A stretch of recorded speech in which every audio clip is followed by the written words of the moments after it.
तो क्या अफजाल अंसारी की बेटी और अब्बास अंसारी की बहन यानी कि नुसरत अंसारी ही अब मऊ से विधानसभा चुनाव लड़ेंगी?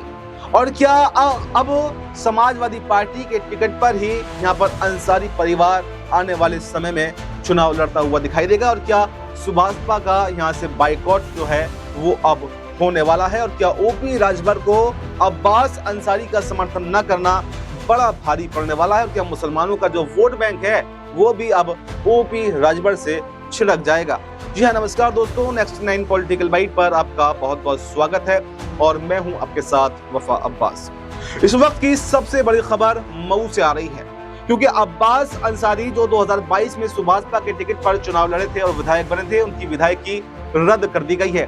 2022 में ही उन्होंने एक बयान दिया था जिसको भड़काऊ बयान की कैटेगरी में उन पर दोष सिद्ध कर दिया गया और 2 साल की उन पर सजा सुनाई गई है। और ये पहले से प्रावधान है, कोई भी सांसद हो, कोई भी विधायक हो, अगर 2 साल या इससे ज्यादा की सजा उसको सुनाई जाती है तो फिर उसकी सांसदीय विधायकी खुद ब खुद रद्द हो जाती है और उसी का शिकार अब्बास अंसारी हो गए हैं। हालांकि अगर मऊ विधानसभा सीट की बात करें तो इस पर अंसारी परिवार का दबदबा माना जाता है और आपको बताएं कि 1996 से लगातार 2025 तक अंसारी परिवार का ही दबदबा इस सीट पर, यानी कि 29 साल बीत गए। 29 सालों में कोई दूसरा यहाँ पर इनका बाल भी पाका नहीं कर पाया, बल्कि 29 साल से अंसारी परिवार का इस पर दबदबा बना हुआ है। पहले खुद अब्बास अंसारी के पिता यानी कि मुख्तार अंसारी इस पर लगातार विधायक थे और 2022 में अब्बास अंसारी सुभाषपा के टिकट पर विधायक बने, लेकिन 2.5 साल में ही उनकी विधायकी अब चली गई। ऐसे में सवाल ये उठ रहे हैं कि आखिर अब नया विधायक यहाँ से कौन चुना जाएगा? क्या वो अंसारी परिवार से ही होगा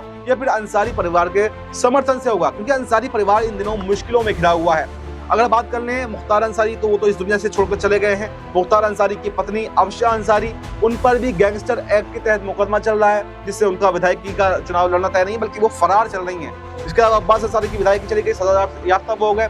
ऐसे में एक नाम बचता है उमर अंसारी का, लेकिन उमर अंसारी भी कुछ मामलों में फंसे हुए हैं और राजनीति में ज्यादा सक्रिय भी नहीं है, इसलिए उनको भी थोड़ा साइडलाइन कर दिया जा रहा है। इसके अलावा अब एक ही नाम ऐसा बचता है और वो है यहाँ पर नुसरत अंसारी। और नुसरत अंसारी अफजाल अंसारी की बेटी हैं, जिन्होंने गाजीपुर से लोकसभा चुनाव में भी अपने पिता के साथ ही पर्चा भी भरा था। क्योंकि जब अफजाल अंसारी के चुनाव लड़ने को लेकर अटकलें लगाई जा रही थी कि कहीं उनको कोई सजा ना हो जाए, उनकी सांसदी रद्द ना हो जाए, उनका पर्चा रद्द ना हो जाए, इसलिए अफशा अंसारी का भी, नुसरत अंसारी का भी जो है वो पर्चा भरवाया गया था। लेकिन बाद में सब कुछ क्लियर हो गया, इसलिए उन्होंने अपना पर्चा वापस ले लिया और अफजाल अंसारी का पर्चा यहाँ पर कबूल कर लिया गया। यानी कि देखा जाए तो अंसारी परिवार के पास में अब चेहरे नहीं बचे हैं। खुद अब्बास अंसारी की पत्नी जो हैं उन पर भी कुछ मामले दर्ज हैं। वो जेल में अपने पति से मिलने गई थी, उसको लेकर के कुछ मामले दर्ज हैं जिसमें वो भी कहीं ना कहीं सवालों के घेरे में और वो भी विधायकी का चुनाव नहीं लड़ सकती है। अब 2 ही नाम कुल मिलाकर अंसारी परिवार के पास में बचते हैं।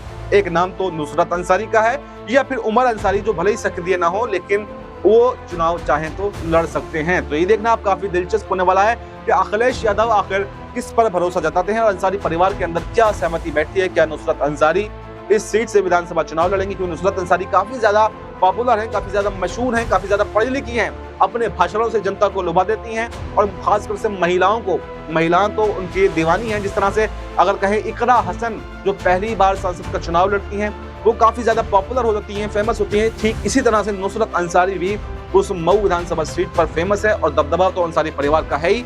ऐसे में एक मजबूत कैंडिडेट के तौर पर भी यहाँ पर नुसरत अंसारी उभर सकती हैं। तो ऐसे में ये देखना अब काफी दिलचस्प होने वाला है कि अखिलेश यादव नुसरत अंसारी पर भरोसा जताते हैं या फिर यहाँ पर जो अंसारी परिवार से है वो उमर अंसारी भी विधानसभा का चुनाव जो है वो लड़ सकते हैं। तो फिलहाल इस रिपोर्ट में इस रिपोर्ट पर आपकी क्या राय है? कमेंट बॉक्स में अपनी राय जरूर दें और हमें दीजिए इजाजत। नमस्कार।